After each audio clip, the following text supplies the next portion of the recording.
Pour le TAEG et pour le taux d'usure, bon, c'est une chose dont je n'ai vraiment pas beaucoup entendu parler. Moi, de ce que j'en sais, c'est que c'est un taux qui peut être fixe ou qui peut être variable selon la conjoncture économique.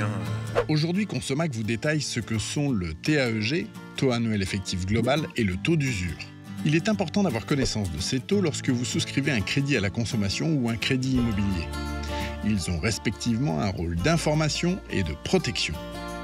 Le taux annuel effectif global, ou TAEG, exprime en pourcentage le coût total d'un crédit. Il comprend le taux d'intérêt de base du crédit, ou taux nominal, et l'ensemble des frais annexes liés à l'octroi de ce crédit, comme par exemple les frais de dossier, les coûts des garanties ou assurances obligatoires, hypothèque, assurance emprunteur, et, plus généralement, tous les frais imposés pour l'obtention du crédit. Le TAEG doit être inscrit au contrat et fait partie des informations déterminantes pour choisir votre crédit. Il permet une véritable évaluation du coût global de chaque crédit et aide à comparer les offres proposées par les prêteurs, les règles étant les mêmes pour tous. Le taux d'usure est le taux d'intérêt maximum qu'un prêteur a le droit de pratiquer lorsqu'il accorde un crédit.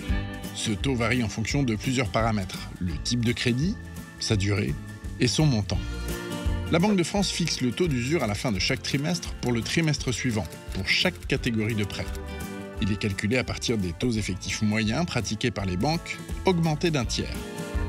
Le taux d'usure est forcément supérieur au TAEG.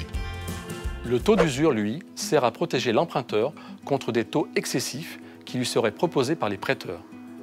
Des taux d'intérêt trop élevés pourraient placer l'emprunteur dans une situation financière difficile et, à plus grande échelle, déstabiliser l'économie globale. Pour plus d'informations, n'hésitez pas à consulter le site de la Banque de France.